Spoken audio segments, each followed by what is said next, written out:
The moment the speaker called out Joyce's name, I stood up to cheer. But just as I shouted, "That's my girl!" a deep voice echoed the exact same words. The entire graduation crowd had gone silent. Even the speaker at the podium froze mid-sentence. I turned, and there he was, a tall, muscular man in a sharp suit, clutching a bouquet of roses.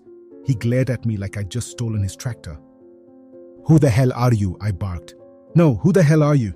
he shot back, his voice booming over the graduation square. "And Joyce?" She stood frozen on stage, looking like a goat caught in a maize field. That was the moment I realized I wasn't just attending a graduation. I was walking straight into the middle of a scandal, one with me as the fool. But how did I get here? Let me rewind. My name is Gilbert, born and raised in Kericho County, where the smell of tea fills the air and life moves just a little slower. I own a cybercafé, the only one in the area. If you've ever printed a KCSE result slip in Kericho, chances are you know me. At 32, my family had one burning question. When will you bring home a wife? My mother, in particular, had turned this into her full-time job. You're not a cow, Gilbert. You don't need grass to be fat. You need a wife. One rainy afternoon, as I dusted the computers in my cafe, in walked Joyce. She was drenched, her long braids sticking to her face. She was breathtaking, like one of those actresses on Citizen TV, only without the heavy makeup. "Hi, I need help applying for university placement," she said, her voice soft but confident. "Of course," I said, trying to act professional, though my heart was beating like a church drum during revival. We sat together as I guided her through the application process. She wanted to study education and become a teacher. The more she talked, the more I found myself smiling. By the time we printed her forms, I had waived all the fees. I repeat again, all the fees. It never hit me then, but this was my admission into the School of Simps to study dust management. If you know, you know. "Thank you so much, Gilbert. You're really kind," she said, flashing a smile that could light up the whole of Kericho during a blackout. "Here's my number," I blurted, unsure why my mouth had betrayed me. "In case you need more help." That was the beginning. The sweet lies. Joyce and I started talking almost daily. She would call to tell me about her day, and I would find excuses to call her just to hear her laugh.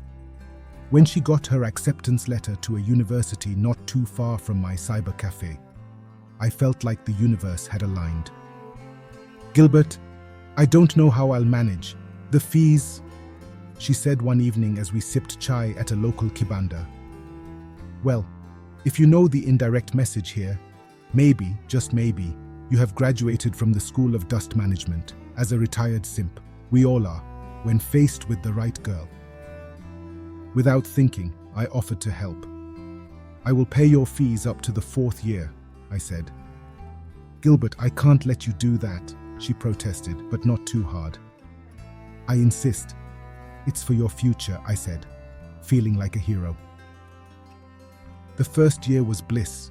Joyce would visit me on weekends, bringing me stories about campus life. My parents were thrilled when I told them about her. My mother even started collecting fabric for a wedding dress. But by the 2nd year, the visits became fewer. "Sorry, babe, I have a group project this weekend," Joyce would text. I shrugged it off. She was a busy student, but then there were the small things. She'd mention a lecture that didn't exist, or friends whose names she couldn't seem to keep straight.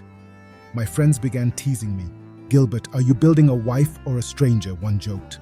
"Invest in cows, not women," another added. "You are becoming a simp," another supported.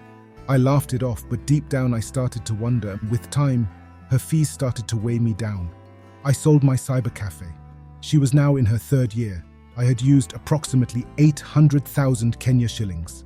I had closed my business, but to me, it was a worthy investment. The graduation drama. 4 years later, it was graduation day. My parents insisted on coming to meet Joyce and see the fruits of my investment. We dressed in our Sunday best and carried gifts, a kiondo full of avocados and sugarcane. As the ceremony began, I spotted Joyce in her gown.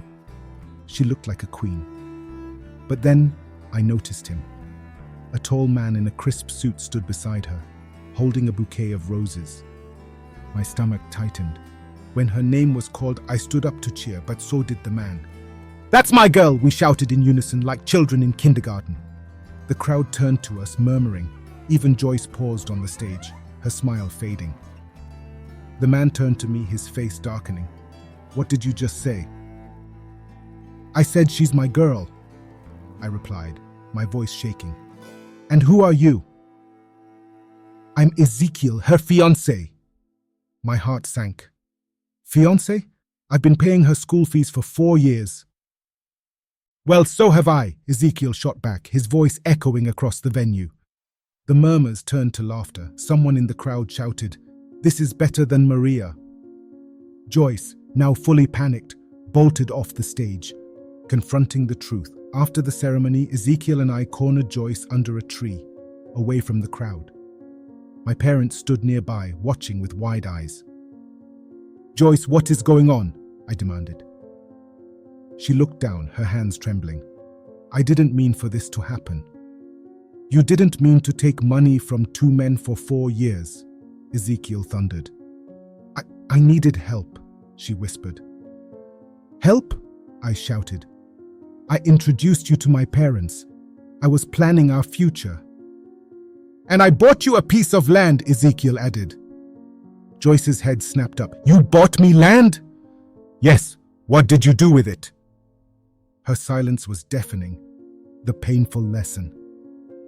Ezekiel and I walked away, leaving Joyce to her guilt, or whatever she felt. While we had become enemies for a few minutes, each of us understood what had happened. We had been fooled and taken advantage of. At a nearby tea room, we sat down to process the betrayal. "I can't believe this," I said, staring into my cup of chai. "At least you didn't sell your land to school her," Ezekiel muttered, shaking his head. "At least you didn't introduce her to your entire clan," I shot back. We sat in silence, the weight of our stupidity hanging heavy between us. Looking back, it's almost funny, almost. Joyce taught me a hard lesson. Don't pay fees for someone who isn't your wife. Love can make you blind, but it shouldn't make you foolish. If you're in a similar situation, please learn from me. Love with your heart, but think with your head. And always, always ask yourself, does this person love me or just my M-Pesa balance? We did not enjoy the fruits of our investment, but at least we had graduated with degrees in dust management. As they say, simps will always see dust. Don't be a simp.